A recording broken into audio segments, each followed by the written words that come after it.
Después del trabajo, After Work, con Eduardo Castillo, Capital Radio.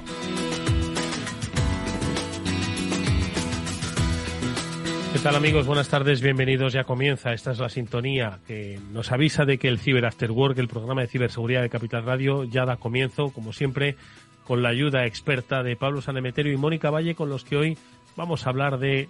Lo hacemos siempre, yo creo, pero hoy nos vamos a centrar en talento español en el sector de la ciberseguridad, porque con nuestro invitado, al que enseguida vamos a saludar, hablaremos de cómo en las competiciones internacionales que miden la destreza para detectar fallos dentro de las estructuras que deben proteger instituciones, compañías, entornos, bueno, pues el talento español destaca y destaca con creces. También lo hace en el terreno empresarial y así que se están comprando empresas. Pero bueno, eso ya lo tratamos la semana pasada, es algo que seguro que trataremos en futuros programas, porque esto no ha acabado así.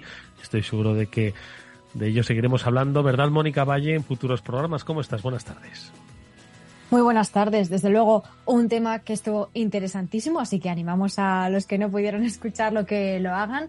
Y desde luego que seguiremos hablando. Y como bien decías, el talento que, bueno, yo creo que somos muy afortunados porque tenemos muchísimo talento en nuestro país. Hoy vamos a hablar con uno de ellos y tenemos siempre otro cada lunes, que es Pablo Sanemeterio. Así que tenemos, desde luego, como digo, mucha suerte en este sentido. Y que en breve se va a llevar ese talento, luego vuelve el talento, luego vuelve, pero se lo va a llevar a Costa Rica, también sí, un país interesantísimo, muy, muy activo en materia de ciberseguridad, y que ya nos contará Pablo a qué va y qué es lo que va a compartir. Buenas tardes, Pablo, ¿cómo estás? Buenas tardes, Eduardo. Buenas tardes, Mónica. La verdad es que ha sido a gusto. No necesito ya abuela ni nada. Ya todo es una presentación genial, como siempre. Y sí, pues en breve estaremos en Costa Rica de la mano de la Cámara de Comercio, pues, un país muy activo en el área de ciberseguridad, con los hubs de ciberseguridad, y hablar un poco pues de las amenazas que existen en Internet, las amenazas que puede sufrir cualquier compañía o cualquier organización en Internet, de las muchas que hay, y cómo podemos ponerle remedio o qué soluciones le podemos ir poniendo, que ojo, no todo cuesta un riñón ni cuesta un dineral, sino que se pueden poner soluciones, incluso algunas gratuitas. El problema muchas veces es que esa solución requiere que alguien la opere o que la configure, pero en general ya te digo que hay soluciones y no a un alto coste. Bueno, pues precisamente quienes buscan soluciones son los bug bounters, y hoy hablaremos con uno de ellos porque nuestro invitado, al que luego vamos a saludar, Juan Francisco Bolívar, no solo es experto en materia de ciberseguridad, infraestructuras críticas, sino que también lo es en bug bounty. Y con él vamos a hablar, pues precisamente de estas herramientas, de estas oportunidades que tienen las compañías y sobre todo de cómo se puede mostrar el talento español en este capítulo, porque junto a un equipo de talentosos expertos en ciberseguridad se han llevado el primer puesto en esa Ambassador World Cup de HackerOne, que mide precisamente las habilidades internacionales, ¿no?, a la hora de detectar fallos, ¿no?, y detectar vulnerabilidades. Bueno, pues con Juan Francisco hablaremos de cómo se produjo ese interesantísimo campeonato mundial, qué es lo que hicieron, quiénes formaban parte de ese equipo y sobre todo que nos cuente la actualidad del bug bounty y cómo está resultando como una de las herramientas más eficaces en la prevención de ciberamenazas. Prevención de ciberamenazas que hay que tenerla muy presente, porque si no te puede pasar lo que a cualquiera de las empresas que hoy van a protagonizar las noticias de nuestro programa, y es que de todo tipo, tamaño y condición, incluso tecnología, se ven afectadas por las amenazas y los ciberincidentes. Estos son, como digo, los protagonistas, por desgracia, de nuestra sección de noticias. Vamos allá. Bueno, pues la primera de ellas, yo me quedo con una que nos debe llamar la atención. Lo publicáis en BitLife Media, Mónica, y es que ChatGPT lo han conseguido tumbar, por lo menos han conseguido tumbar la página, un ataque de denegación de servicio que, ojo, últimamente protagoniza muchas noticias de nuestra sección. Bueno, pues, ¿cómo lo han conseguido tumbar? A una inteligencia artificial, madre mía, Mónica. Pues sí, hasta la inteligencia artificial se ve vulnerada. Esto nos da una idea de que todos somos susceptibles, como solemos decir, y por eso tan importante pues esta prevención y divulgación, ¿no? Bueno, pues fue hace unos días, la semana pasada, cuando muchos usuarios de la plataforma, que como sabemos son millones y millones de este chatbot de inteligencia artificial generativa, pues veían que no podían acceder, que no podían utilizarlo, la herramienta estaba caída.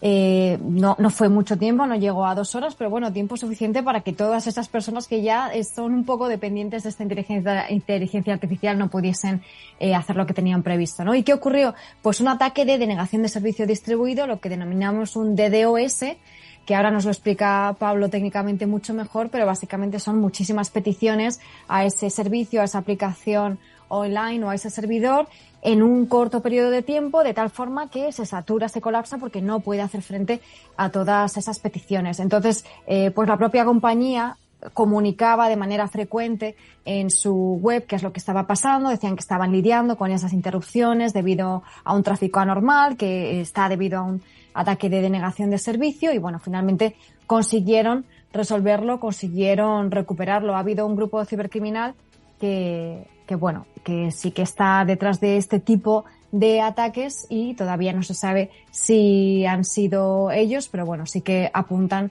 pues la propia empresa a este tipo de organizaciones criminales que se dedican profesionalmente a estos ataques. Pablo. Pues la verdad es que poco más que añadir a lo que ha dicho Mónica, pues que hemos dicho muchas veces el ataque de denegación de servicio se produce porque se empiezan a recibir multitud de peticiones, o sea, más de las que puede soportar el sistema. En ocasiones también, que igual es lo que está detrás de este caso, hay algún tipo de petición concreta que hace que el sistema colapse, ¿vale? Hay algunos errores que puede hacer que el sistema caiga y no pueda funcionar y entonces, pues si ese error lo sigues mandando de forma recurrente y el sistema se levanta y se vuelve a caer, se levanta y se vuelve a caer, tienes otra vez ese sistema o esa denegación de servicio distribuida y hasta quedas pues con un poquito con la pista o con la clave para bloquear ese ataque y quitarte en medio esta denegación de servicio distribuida. En cualquier caso, pues como siempre, los grupos que normalmente vemos detrás del ransomware, que hemos oído hablar de muchas veces de las dobles, triples, incluso cuádruples extorsiones, pues son los sospechosos habituales que pueden estar detrás de este ataque o incluso igual algún subgrupo dentro de los grupos conocidos. Pero una pregunta, Pablo y Mónica, ¿por qué? Es decir, ¿cuál es un poco el objetivo económico que se puede lograr con una denegación de servicio? Porque un ransomware al final lo que haces es secuestrar información y no la liberas hasta que te pagan un rescate. Pero en este caso, ¿cuál es un poquito el objetivo de una organización criminal de tumbarte? Pues vamos a pensar bien y no vamos a pensar que ha sido a petición de terceros, ¿no? De terceras competencias. Entonces, pues el objetivo es quedarte fuera de línea. El objetivo es que tu página no esté disponible para tus clientes. Entonces, bueno, unas veces, aunque no quieras pensar mal, pero muchas veces puede ser un ataque patrocinado por alguien de la competencia. Y en otros casos, lo que directamente se ponen estos grupos en contacto con la empresa para, igual que en el ransomware te piden un dinero para devolverte la información, pues te van a pedir un dinero por dejar de bloquear la actividad de tu página web. Uh-huh. También es cierto que en otras ocasiones este tipo de ataques están patrocinados por estados. Son ciberataques que se denominan así, patrocinados por estados. Ciberataques muy grandes en los que requieren muchos recursos o que hay algún tipo de interés geopolítico por detrás, grandes potencias, etcétera, situaciones concretas en las que se quiere dañar de alguna forma, que al final deriva también en problemas económicos y en problemas de otro tipo, ¿no? Pero sí que en este caso no sabemos qué ha podido ser, pero desde luego lo que dice Pablo totalmente apunta también que puede ser en ese sentido. Esto que le ha pasado a los principales puertos de Australia no ha sido un ataque de denegación de servicio, sino ha sido un ataque que ha impedido la realización del servicio. Mónica, también lo lleváis en Big Live Media. Sí, de momento, aunque no se sabe qué puede ser, sí que algunos medios de comunicación australianos han apuntado al ransomware por el modus operandi del ataque, que bueno, básicamente pues es una empresa DP World que básicamente es un operador de los puertos de Australia, en concreto los principales puertos de Australia, de Sydney, de Melbourne, etcétera. ¿Qué ha pasado? Pues que esta entidad gestiona el 40% de las mercancías que entran y salen del país y se ha quedado bloqueado pues ese 40% de tráfico de importaciones, exportaciones a través de los puertos, ¿no? Más de 30.000 contenedores paralizados. Bueno, nos podemos hacer una idea de a nivel logístico, económico, de nuevo, lo que supone todo esto. De momento no han explicado mucho qué es lo que ha ocurrido. Dicen que alguien no autorizado o malintencionado ha accedido, que ha podido sustraer datos, pero bueno, la empresa lo que hizo también pues fue bloquear o digamos paralizar esos sistemas, que es lo que se hace muchas veces para contener un ataque de ransomware, por eso pueden ir por ahí las cosas. Lo que sí que es verdad que empezó el viernes y hoy ya se ha solucionado del todo, pero fijaos, desde el viernes hasta hoy, paralizado 3 días unos puertos principales de un país como Australia, no es poco, desde luego. Os recuerdo lo que pasó con la crisis logística cuando se interrumpieron esos suministros, los puertos bloqueados. Yo creo que parte de la inflación que hoy arrastramos entonces tuvo su origen. Así que ojito con paralizar un puerto importante para, en este caso, un país como Australia. Pablo, ¿algún comentario sobre esta noticia? Pues una vez más vemos el impacto que tienen los grupos de ransomware y los ataques de ransomware en cualquiera de las áreas económicas de un país o de una organización.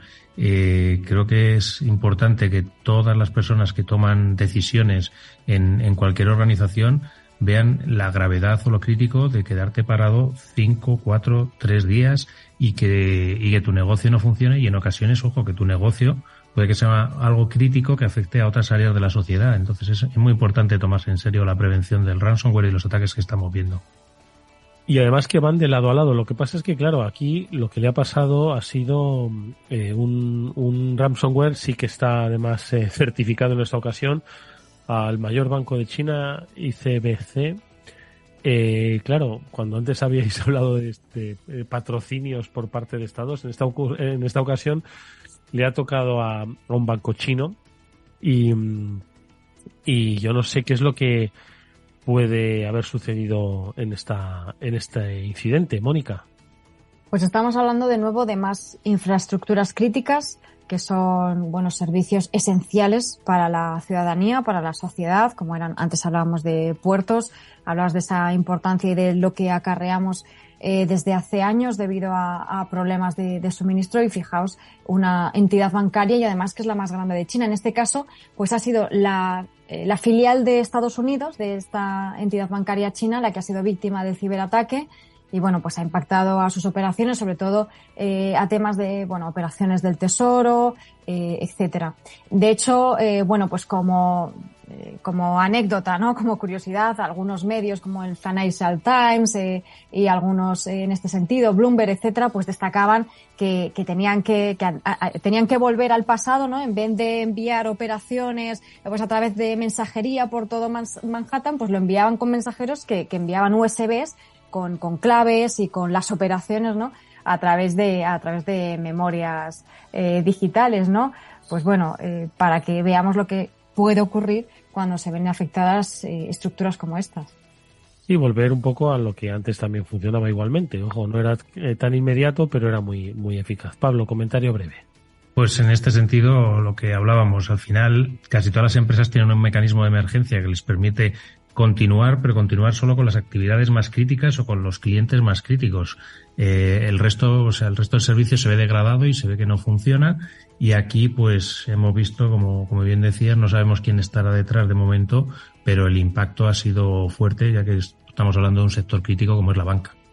Bueno, y una última noticia, esta yo creo que es en positivo, ¿no? Siempre decimos pues que hay que invertir. Bueno, pues eso es lo que quiere hacer el Ayuntamiento de Sevilla. Ha incluido en su partida de presupuestos municipales para 2024 una partidita de 1 millón de euros. Siempre será insuficiente, pero bueno, yo creo que con lo visto anteriormente en otras inversiones podemos decir que poco a poco se va mejorando esto, ¿no? Por parte por lo menos de las instituciones públicas. Mónica.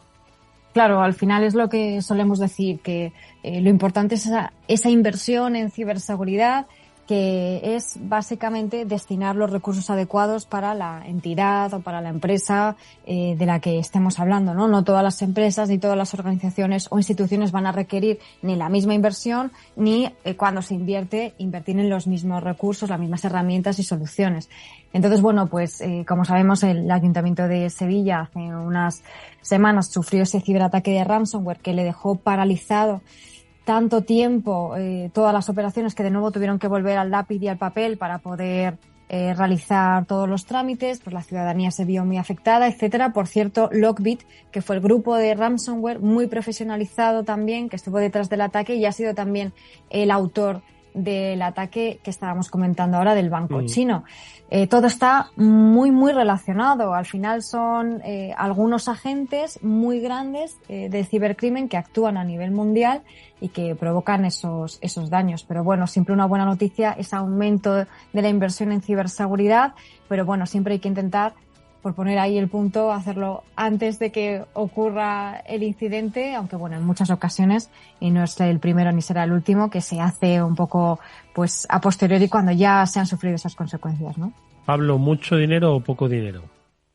El tiempo lo dirá. Es difícil decir ahora mismo si es mucho o poco, pero creo que como el refranero español siempre viene bien, nunca es tarde si la dicha es buena. Entonces, oye, bienvenido ese dinero y esa inversión en ciberseguridad.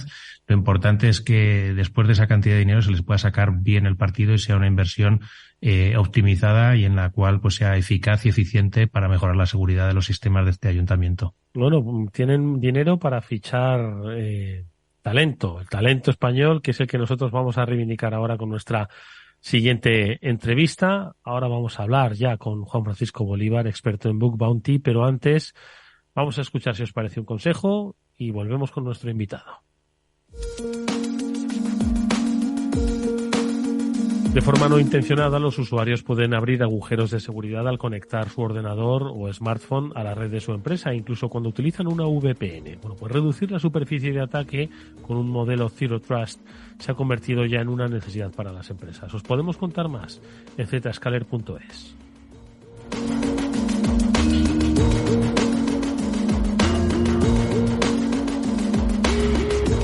Estás escuchando After Work con Eduardo Castillo.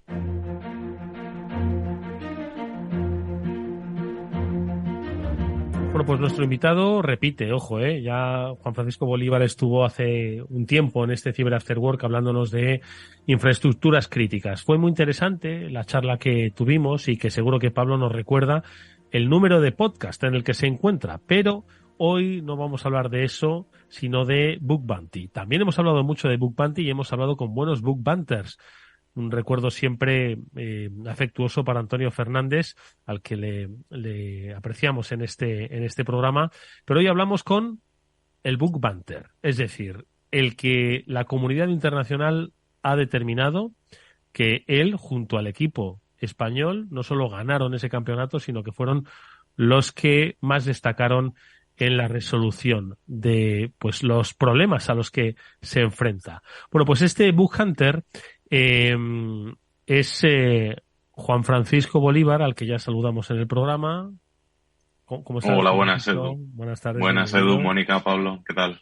Un gusto saludarte de nuevo en este Cyber After Work. Y lo primero de todo, Fran, déjame que le pida a Pablo que nos recuerde un poco, sobre todo, qué es la figura del Bug Hunter y el Bug Bounty en sí mismo, ¿no? Y sobre todo la utilidad que tiene, no solo para reivindicar el talento español en ciberseguridad, sino sobre todo para las empresas, porque al final de lo que se trata es de que creemos entornos seguros. Entonces, Pablo, te toca hacer un poco de didáctica antes de charlar sobre esa Ambassadors Cup que han ganado el equipo español de Juan Francisco Bolívar. Pablo. Pues, a ver, el Bug Hunter no deja ser, y permíteme las comillas, un cazador de recompensas. Ten en cuenta que hay compañías a las cuales el tener un pentesting sobre toda su infraestructuras, que suelen ser enormes y con una cantidad de sistemas expuestos a Internet muy grande, les obligaría a tener unos programas de seguridad brutales y con un montón de dinero gastado en auditorías y en revisiones de código y en revisiones de aplicaciones, etcétera. Entonces, las cazadores de recompensa lo que se hacen son programas en los que se ponen unas recompensas en las cuales se paga un dinero al primero que reporta una vulnerabilidad en una infraestructura, y de esta forma lo que tienes es a los mejores cazadores de recompensa, a los mejores hackers, haciéndote auditoría sobre tu infraestructura a cualquier hora del día, a cualquier día de la semana, 365 días al año, para que si te retuercen los sistemas, encuentran una puerta por la que puedan entrar y manipular tu sistema o obtener información de tus usuarios, etcétera, ese fallo sea reportado a la empresa pueda corregir el fallo y así también pues pagar la recompensa a esta persona que sea la primera, ojo, que es la única que se va a llevar la recompensa sobre uno de esos fallos. Luego otras veces se encuentran un montón de fallos en una misma plataforma, pero esto es una cosa que seguro que Juanfran nos va a contar muy en detalle y además también nos va a compartir un poco pues oye, cómo era el concurso, quién lo organizaba, cómo se creaban los equipos y cómo puntuaba. Yo creo que aquí tenemos un programa de talento y de competición que yo creo que aquí los españoles tenemos mucho para sacar pecho. Pues venga, Fran, vamos a hablar de Bug Bounty y un poco apostillar, ¿no? Lo que decía Pablo y sobre todo de ese encuentro, de ese Ambassadors World Cup, ¿no? ¿Cuál era un poquito lo que decía Pablo, ¿no? Esos objetivos y todo que lo organizaba? Por si quieres apuntar algo más del Bug Bounty, si tenemos que aprovecharlo más las compañías, un poco ese escenario en el que hoy se desenvuelve. Efectivamente, como decía Pablo, pues he participado junto al equipo español en el Ambassadors World Cup con el equipo de España. Este torneo ha sido organizado por HackerOne. HackerOne es una de las plataformas líderes en Bug Bounty. No es la única, hay otras como Bugcrowd, Integrity, Yes We Hack. Hay múltiples plataformas, pero en este caso es la plataforma que una de las más famosas del mundo, HackerOne. Os cuento un poco cómo funcionaba. Durante los últimos 2 años yo me llevo dedicando a la parte más del Bug Bounty. No me dedico 100% a ello como otros de mis compañeros del equipo. Sin embargo, bueno, pues en base a los reportes que vas haciendo te van otorgando una serie de puntos, vas ganando una reputación dentro de la plataforma.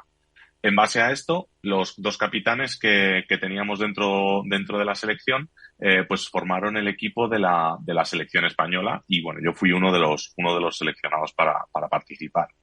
Esta competición tuvo varias fases. Una primera fase de grupos en la que nos enfrentamos con Vietnam, Egipto y Rumanía. Salimos ganadores, pasamos a la siguiente fase y nos enfrentamos en una semifinal, nos enfrentamos ya contra un país en concreto, en este caso contra Egipto. En cada una de estas fases, HackerOne proponía una serie de programas. Programas que han participado pues son como Adobe, TikTok, Mercado Libre, Yahoo, Shopify. Son empresas pues que tienen, digamos, son reconocidas mundialmente. En cada una de estas fases, nosotros pues íbamos encontrando bugs, íbamos reportándolos y el equipo que más bugs reportara, pues era el que iba ganando más puntos, ¿vale? Para las vulnerabilidades críticas se nos daban 12 puntos, para las de nivel alto 8, para las medias 4 y para las bajas 2.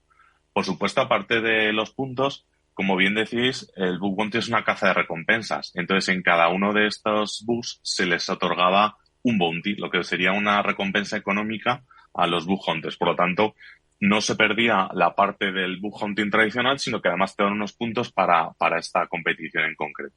Los programas obviamente eran seleccionados por la plataforma y estaban de acuerdo con las empresas. En algunos casos, incluso sacaban un producto nuevo que no era parte del programa de Bug Bounty habitual, pero sí que ha estado participando en la competición. Después de enfrentarnos a Egipto, nos enfrentamos al equipo de Nepal, Fran, que la verdad perdóname un momentito, sí. Antes de que hablemos de los cuartos y octavos. Dices que son empresas muy conocidas, ¿no? Las que se ofrecen, les encanta participar porque para ellos es una ventaja, ¿no? Que expertos en detección de vulnerabilidades les confirmen la seguridad, ¿no? Entonces, yo te quería preguntar, ¿por qué hay vulnerabilidades? Es decir, es que al final los desarrolladores de las diferentes aplicaciones o servicios de estas compañías no es que sean malos, pero no son infalibles, porque esto, ¿qué ocurre? ¿El ser humano se pueden evitar estas vulnerabilidades desde el punto de partida? ¿Cuál es un poquito la razón de ser del Bug Bounty? La seguridad perfecta no existe y tenemos que tener en cuenta que estas organizaciones tienen unas infraestructuras tremendas. Para que todas estas organizaciones tengan los conceptos de Agile o sean capaces de hacer desarrollos Agile, en muchas ocasiones se le tiene que conceder, digamos, cierta libertad a equipos para que avancen rápido. En algunas de estas ocasiones, pues se deja un poco de lado la seguridad o se cometen fallos enfocándonos pues que lo importante es sacar el producto, desarrollar sin tener tanto en cuenta la seguridad. Por lo tanto, estas empresas tienen que hacer un balance del riesgo al que se asumen y lo que hacen precisamente es, obviamente, hacer pentestings, hacer revisiones de seguridad, pero permiten que una serie de expertos a los cuales solo pagan en caso de éxito, solo pagan en caso de que ese problema se encuentre, puedan revisar estas vulnerabilidades. Al final ganan tener un pentesting 24/7. Si sale una nueva vulnerabilidad que afecta a un componente de tus productos, no tienes que lanzar un pentesting de nuevo en ese producto porque tienes una serie de pentesters que están con sus automatismos desde sus casas revisando constantemente tu infraestructura y te van a informar. Pues yo creo que ha quedado absolutamente claro, ¿no? Cuál es un poco el papel de la ciberseguridad en los procesos de desarrollo de negocio. Ojo, que no solo es la securización de los entornos ya conocidos, sino son precisamente los que contribuyen, ¿no?, a que esos productos nuevos, esos servicios nuevos, bueno, pues salgan al mercado con eficiencia, agilidad, como decía, y con seguridad. Le he interrumpido en los cuartos de final. Venga, continúa un poco con esa competición y ahora Pablo y Mónica te asaltan a preguntas. En la semifinal llegamos, no cuarta semifinal, llegamos contra Nepal, en las cuartas de final con Egipto. Nepal es un equipo muy potente, el cual la verdad es que nos costó la verdad bastante ganar. Todos los equipos tengo que reconocer que han sido en mayor o menor medida complicados porque al final no sabes cuántos puntos tienen ellos hasta que no llegas al final. Los puntos no se nos dicen hasta que se cierra el periodo de la competición. Nos dan 15-20 días para cada fase y hasta el último día, cuando ya está cerrada la competición, no sabes si has ganado o no. Por lo tanto, en cada fase siempre el esfuerzo ha sido máximo. Tienes que hacer el máximo número de puntos posibles para asegurarte que haces más que tu rival, ¿no? No sabíamos decir, oye, pues mira, Nepal tiene 30 puntos y nosotros 80. Bueno, vamos sobrados. No, eso no lo sabíamos, así que la tensión es máxima. En la final, que bueno, la verdad es que fue la fase casi para mí más bonita, fue contra Israel. Israel también es uno de las potencias mundiales en ciberseguridad. Sí. Y tuvimos ahí también el reto de pelear contra ellos. Dentro de la final, como decimos, ganamos a Israel, pero no solo eso, sino que para cada uno de los programas que participaban dentro de esta final, eran TikTok, Mercado Libre y AS Watson, ¿vale? En cada uno de ellos otorgaban el premio al mejor bug dentro del programa, la mejor vulnerabilidad que se había reportado. En nuestro caso, el equipo español tuvo la suerte de que yo gané una de esas vulnerabilidades al programa AS Watson, una de las mejores vulnerabilidades encontradas, y mis compañeros, los capitanes, ganaron otra para TikTok. Entonces, la verdad es que nos podemos sentir muy orgullosos de nuestra participación en el programa. Mira, Fran, aquí no hay suerte, aquí hay talento y esfuerzo. Ojo, nos gusta emplear la palabra, pero ojo, esto no es cosa de la fortuna. Pablo, Mónica, preguntas para Fran. Yo, como siempre se suele decir, que la suerte te encuentre trabajando, que yo creo que es lo que ha ocurrido aquí. Entonces, aquí quería a ver, dentro de las posibilidades, ¿vale? Porque dentro de los programas de Bug Bounty no se suele poder revelar mucho de las vulnerabilidades o no se puede detallar mucho en detalle los fallos encontrados, pero no sé hasta qué punto, Juanfran, puedes compartir con nosotros alguna curiosidad de los fallos encontrados o de los fallos más meritorios del programa, del concurso. Sobre todo, quiero comentaros dos puntos. Uno, el bug que yo encontré fue bastante, yo me siento bastante orgulloso de él, no solo por el premio, sino porque, bueno, es basado en la tecnología GraphQL. Es una tecnología, digamos, que viene a reemplazar lo que son las APIs. Y bueno, fue un bug relacionado con esta tecnología que la verdad es que está bastante de moda y bueno, como todo lo que está de moda, al final salen vulnerabilidades. Entonces, fue una vulnerabilidad que me permitió tomar el control entero de una tienda online, en la cual pude cambiar precios, pude cambiar fotos, crear productos. Bueno, fue bastante importante. fue bastante importante, la verdad es que sí. El equipo, por supuesto, lo agradeció y, bueno, hubo una buena colaboración muy estrecha con la empresa para resolverlo y, bueno, fueron rapidísimos resolviéndolo, la verdad. Otra de las que fue muy interesante en una fase anterior fue una vulnerabilidad en la cual el equipo encontró un sistema de una gran compañía, no diremos de cuál, en la cual empezaron a escarbar, empezaron a ver que podía tener vulnerabilidades y fue tal el número de vulnerabilidades que se encontró que el programa nos pidió por favor que paráramos de reportar vulnerabilidades, porque habían encontrado SQL injection, ejecución remota de código, acceso de administrador. O sea, tenía el equipo tantas vulnerabilidades que ya nos dijeron, ya, dejarlo porque ya no se puede hacer nada más con ello. Este sistema no lo teníamos en nuestro área de conocimiento y habéis demostrado que había un fallo bastante gordo. Entonces también ahí fueron muy rápidos a la hora de resolver el problema y lo agradecieron, desde luego. Mónica. Sí, Mónica, perdona. Perdón. Bueno, muchísimas gracias por estar con nosotros y enhorabuena, felicidades, porque es un enorme logro para ti y para todo el equipo. Un orgullo, desde luego.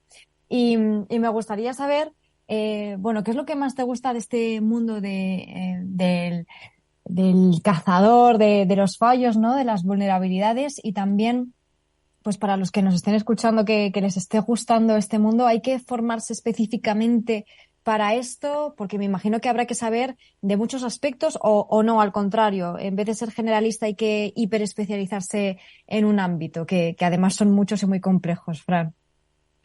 Pues respondiendo a tu segunda pregunta primero, cada uno tiene su forma de hacer las cosas dentro del bug bounty. Hay gente pues que le gusta automatizar y detectar cuando salen nuevos sistemas y directamente atacarlos, y hay otras personas pues que se centran en un número determinado de bugs y se hacen expertos en esos bugs, se hacen los maestros de esos bugs.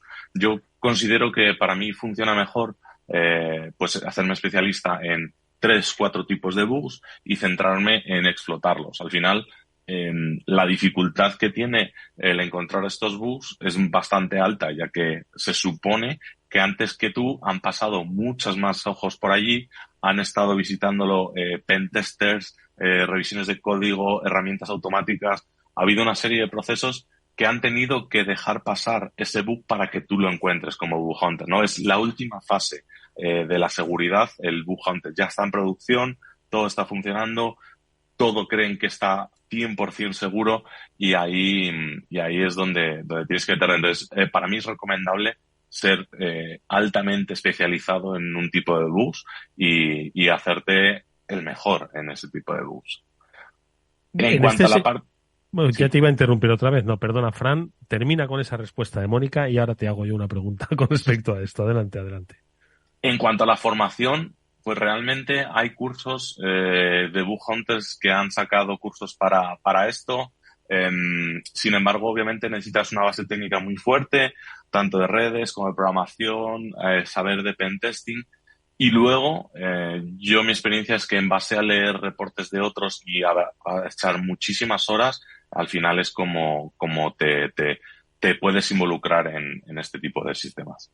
Vale, ahí va mi pregunta un poco. Estabas hablando de que al fin este es el final del eslabón, ¿no? Es decir, en lo profundo de la cueva donde nadie antes, pese a las pruebas previas, ha conseguido llegar. Entonces la pregunta es, ¿pero realmente los cibercriminales emplean el tiempo que empleáis los bug hunters para poder detectar vulnerabilidades en empresas concretas? Es decir, ¿es necesario que se revise esto porque si no lo haces te van a atacar sí o sí, o es una probabilidad alta, pero probabilidad? No, claro, yo creo que esto, si no lo detectamos nosotros, alguien va a encontrarlo. O sea, alguien lo encontrará. No, los bug hunters somos buenos buscando vulnerabilidades, pero desde luego los cibercriminales tienen un negocio montado con respecto a esto. Por lo tanto, si no lo encontramos nosotros, estoy seguro que lo van a encontrar ellos, lo van a explotar y no lo van a... El coste que le va a suponer a una empresa que lo explote un cibercriminal contra pagar un bounty, por muy alto que fuera, es irrisorio el precio que le paga un bug hunter. Por lo tanto, esto ocurre. Hace poco hemos visto grandes empresas españolas que han tenido fugas de información por bugs que se les ha encontrado, y los cibercriminales, desde luego, tienen organizaciones muy profesionalizadas para encontrar este tipo de bugs y explotarlos, ya sea para lanzarte un ransomware o para exfiltrarte información, o simplemente gobiernos, que al final también disponen de sistemas para atacar a las empresas estratégicas de otros gobiernos enemigos, ¿no? Pablo. Pues la verdad es que aquí da gusto tener a alguien del talento y de la capacidad de Juanfran y que nos ha ya compartido pues toda esa parte de formación y cómo se pueden especializar y de qué labores tienen que hacer. Pero me ha gustado mucho la parte en la que decía cómo esa inversión en hunting y en pagar esa recompensa a la persona que te ha encontrado el fallo te puede prevenir muchos dolores de cabeza, incluso muchos, estábamos hablando incluso del Ayuntamiento de Sevilla, que había puesto 1 millón de euros en presupuesto. Tú imagínate que destinaran una 10ª parte de ese presupuesto a pagar fallos. Fíjate que yo creo que les saldría muy rentable en ese tipo de escenario. No sé cómo lo ves tú, Juanfran.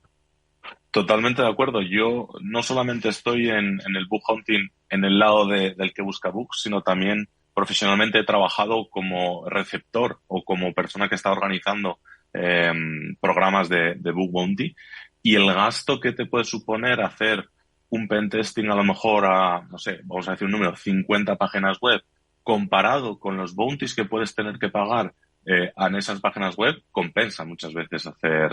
Obviamente son complementarios, no quiero decir que sean excluyentes, pero el coste recurrente que te supone ciertos modelos de seguridad con lo que te puede suponer un bug bounty, vamos, compensa de todas. Muchas empresas, de hecho, entienden que el securizar el último 10% de tu infraestructura supone un coste mucho mayor al final que el primer 90%, ¿no? Esos resquicios, esos shadow IT, esa parte desconocida de IT que a veces a todas las empresas se nos escapan. Montar un programa de bug bounty para dar esa capa de seguridad en la que los bug hunters sean capaces de encontrar esos fallos que en tu proceso de seguridad se te ha escapado, al final podemos decir lo que sale barato, ¿no? Y escucha una cosa, Fran, ¿cómo las empresas, porque nos has hablado de multinacionales muy conocidas de carácter internacional, ¿el bug bounty solo le interesa a grandes empresas o le interesa a empresas de mediano tamaño, vamos a decir? No, yo creo que hay tipos de bug bounty para todos. Hay empresas Google en las que puedes pagarte 200.000 euros por un bug, pero no todas las empresas tienen por qué ir a esos costes. Además de los bug bounties, existen los programas que se llaman Vulnerability Disclosure, que simplemente son programas en los que te dan puntos y no te dan dinero. Al bug hunter no le dan dinero, le dan una serie de puntos para la reputación dentro de las plataformas.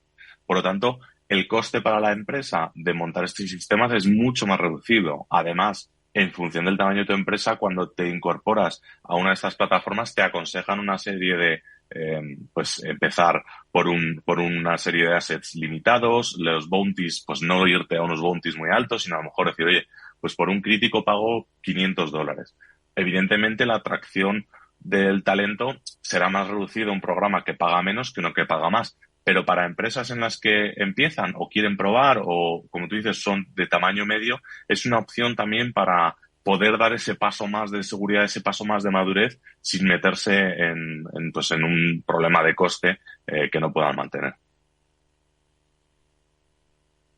Oni. Y me ha resultado antes muy interesante porque decías que en un momento dado estabais encontrando tantas vulnerabilidades que el sistema os decía ya, ¿no? Una denegación de servicio de vulnerabilidades encontradas, ¿no?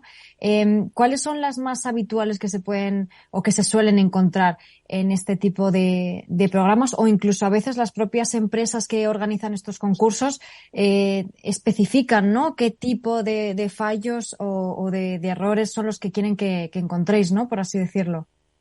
Efectivamente, dentro de las políticas de cada programa te especifican qué tipo de fallos buscan. Por ejemplo, la mayoría de ellos no están interesados en denegación de servicio. Eso es algo que es realmente más o menos fácil de detectar si tienes una vulnerabilidad de ese tipo. O no quieren 0 days durante los 30 primeros días. ¿Por qué? Porque necesitan un tiempo pues para que les dé tiempo a parchear. En este tipo de competiciones, lo que más se suele encontrar son fallos manuales. ¿Qué quiere decir? Son fallos, no son fallos en los que lanzas un escáner y te van a salir. Son fallos como pueden ser IDOR, que son Indirect Object Reference, que son un tipo de ataques que nos permiten acceder a partes de la información o a funciones dentro de una página web de otros usuarios que no estaba previsto para el usuario con el que estamos logados en el sistema. Este tipo de vulnerabilidades son muy difíciles de detectar de forma automática. Por lo tanto, necesitas una persona pues que se cree 2 cuentas, que intente acceder a la información del otro, y todo esto de forma manual y revisándose el código. Este es el tipo de vulnerabilidades que al final más se suelen encontrar. También otras como cross-scripting, SQL injections, muchos de ellos con ataques saltándose las protecciones o yendo directamente a leer el código fuente de la aplicación. Pero sobre todo quiero que quede claro que la mayoría de lo que se encuentra no es con ataques automatizados, sino son ataques muy artesanales y todo manual. Pablo, una última pregunta para nuestro invitado. Y esta parte manual, Juanfran, ¿crees que es algo que está al alcance de cualquier persona a la que dedique el suficiente tiempo, o es algo que, como bien decías, la parte automatizada, que siempre también hay una parte dentro del mundo del hunting que se dice que se tiene que automatizar, es algo que puede jugar un partido o algo a favor de algunas personas que se están iniciando? ¿Cómo les recomendarías que fueran dando sus primeros pasos? Yo creo que al final esto es una mezcla de ambas partes, ¿no? Para detectar subdominios, para detectar partes de la página web, para escanear que no te has dejado nada, ahí sí es necesario algo de automatización, de obtener subdominios de forma automática, de fucear o de hacer fuerza bruta para encontrar todas las rutas dentro del servidor. Esa parte sí es necesariamente automática, o es recomendado. Sin embargo, llegados a cierto nivel, llegados a cierta profundidad, es necesario sentarse delante de Burp, del proxy, empezar a ver peticiones, empezar a ver payloads y empezar a sentir un poco cómo funciona esta aplicación. Muy pocos bug hunters se dedican 100% automático, ¿vale? Sin embargo, sí que hay gente pues que más en programas más de inicios, como pudieran ser Vulnerability Disclosure, donde no pagan, o programas muy nuevos, sí que hay posibilidades de que se encuentren algunas cosas de forma automática. Pero yo recomiendo que se entiendan, para la gente que empieza, que se entiendan muy bien los bugs, que se entiendan cómo funciona, cómo explotarlos, y que se intente poco a poco empezar por programas fáciles, con poca gente, que sean muy nuevos. Esa sería mi recomendación. Oye, pues hay una oportunidad para formarse, porque no hemos dicho que nuestro invitado Juan Francisco Bolívar, aparte de ser un experto en Bug Bounty, dirige el máster en ciberseguridad de la Camilo José Cela. Así que, bueno, pues si queréis aprender con el mejor reconocido, como ya hemos dicho, por la Ambassadors World Cup de HackerOne, pues ahí le tenéis a vuestra disposición. Hoy ha estado la nuestra en este Cyber After Work. Te damos la más sincera enhorabuena a ti y al equipo español que ha conquistado esa World Cup. Y sobre todo, enhorabuena a las empresas porque, oye, se llevan un buen servicio, que lo pagan, pero que además lleva marca española. Juan Francisco Bolívar, gracias, hasta muy pronto. Muchas gracias. Vamos nosotros con un consejo. Si inviertes en bolsa, esto te interesa. XTB, tu broker con más de 15 años en España, tiene la mejor tarifa del mercado para comprar y vender acciones y ETFs. No pagues comisiones hasta 100.000 euros al mes. Si inviertes en bolsa o quieres empezar, más sencillo imposible. Entras en xtb.es, abres una cuenta online y en menos de 5 minutos compra y vende acciones sin comisiones. Además, con atención al cliente las 24 horas al día. ¿A qué estás esperando? Miles de clientes ya confían en xtb.es, un broker, muchas posibilidades. A partir de 100.000 euros al mes, la comisión es del 0,2%, mínimo 10 euros. Invertir implica riesgos.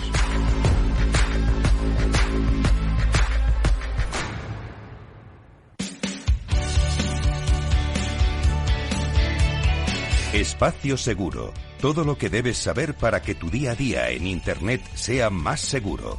De la mano de Panda Security.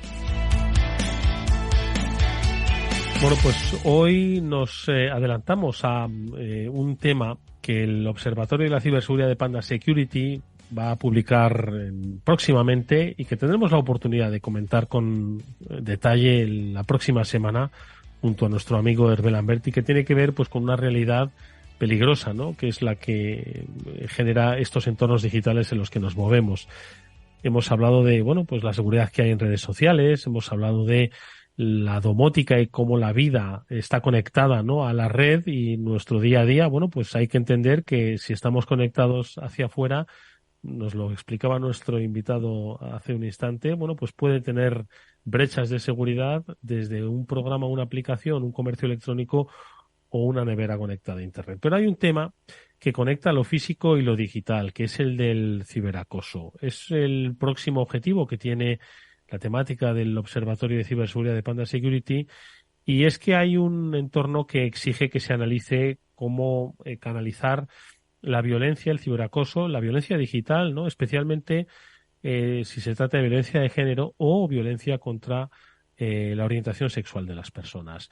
Hay datos, ¿no?, que recoge ya el propio Parlamento Europeo. El 4%, entre el 4 y el 7% de la población femenina ha sufrido de alguna manera acoso online en los últimos 12 meses. Y el Instituto Europeo de la Igualdad de Género considera que un 70% de las víctimas de ciberacoso han padecido además formas de violencia física o sexual. Es algo que afecta a diferentes sectores de la población, pero que debemos, Mónica, yo creo que tener muy presentes, porque al final lo digital se convierte en un arma de ciberviolencia y hay que tener herramientas y sobre todo educación para saber cómo reaccionar ante ello, porque tampoco es fácil, ojo, cuando de alguna forma se mueven los mundos digital y mundo físico. Sí, afecta muchísimo y, como bien decías, se utilizan por parte de los acosadores, que esta violencia digital se puede transformar en muchos tipos distintos, ¿no? Y al final se mezcla la vida digital, la vida física, y se transforma también, como se suele decir, este ciberacoso o cualquier tipo de violencia por Internet en un problema muy grave de 24 horas al día y todos los días de la semana y todos los días del año, lo que aumenta todavía más esas consecuencias tan graves que tiene para las víctimas. Por eso es tan importante también entender qué es lo que está ocurriendo, que toda la ciudadanía esté concienciada con qué es lo que ocurre, para también saber identificar este tipo de comportamientos, poder pararlos a tiempo, poder poner las medidas necesarias, y también las personas que lo estén sufriendo que puedan pedir ayuda, llamar la atención cuando lo necesiten para que se les ayude en este sentido, ¿no? Porque puede crear muchísimos problemas que van desde luego desde lo mental a lo físico, y es muy necesario este tipo de estadísticas que nos ofrece Panda y ese tipo de temas que pone sobre la mesa para reflexionar, analizar, que es el punto de partida, ¿no? Pablo, reflexiones sobre el tema y consejos un poco para abordarlo, por lo menos de una manera inicial. Ojo, siempre hay que pensar en que hay herramientas tecnológicas, pero también de actitud, ¿no?, y de protección que debemos conocer, y que están también en el mundo físico. Ojo. Sí, no, desde luego. Aquí hay una parte, como siempre hablamos, no todo es tecnología, no todos los problemas se resuelven con tecnología. Hay una parte tecnológica que nos puede ayudar, pero no son la única vía de solución. A mí me llama mucho la atención dentro de este estudio cómo suele haber una traslación del mundo virtual al mundo físico, es decir, estos acosadores o la gente que anda persiguiendo o acosando a personas en Internet no suelen ser personas que desconoce, suelen ser personas cercanas, o suelen ser personas a las que es capaz de llegar físicamente, y como hablamos muchas veces, en el mundo de Internet o en el mundo tecnológico no se descansa. Antes, cuando no teníamos este nivel de hiperconectividad que tenemos a día de hoy, se podía desconectar de los escenarios de acoso, en este caso no.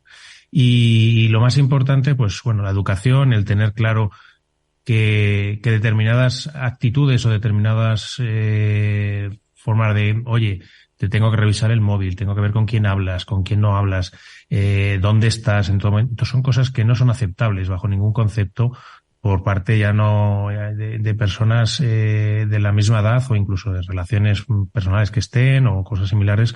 Hay que tener mucho cuidado y dejar muy claro que la parte íntima, aunque tú tengas una relación, hay una parte íntima de ese teléfono que no tiene por qué estar supervisada por la otra parte, por una tercera persona o por una segunda persona.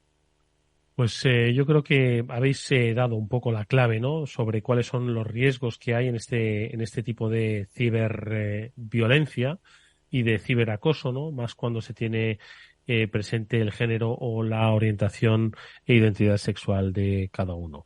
Bueno, pues esto es algo, como digo, que comentaremos con mucho detalle en el próximo programa con la ayuda de Hervé Lambert y de ese Observatorio para la Ciberseguridad de Panda Security.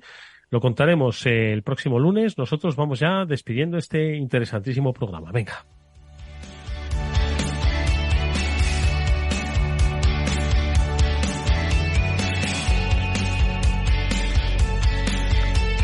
Bueno, pues nada, pues apenas nos quedan, Pablo, Mónica, un par de minutos para despedirnos y sobre todo para preguntarte a ti, Pablo, que por qué no te haces Bug Hunter. Igual ya lo eres si tienes un nick y no lo sabemos aquí todos. Pues ya se sabrá. Al final, la verdad es que en Vapasec hacemos un montón de actividades, entre las que está la parte ofensiva, y es una de las áreas también en las que trabajamos.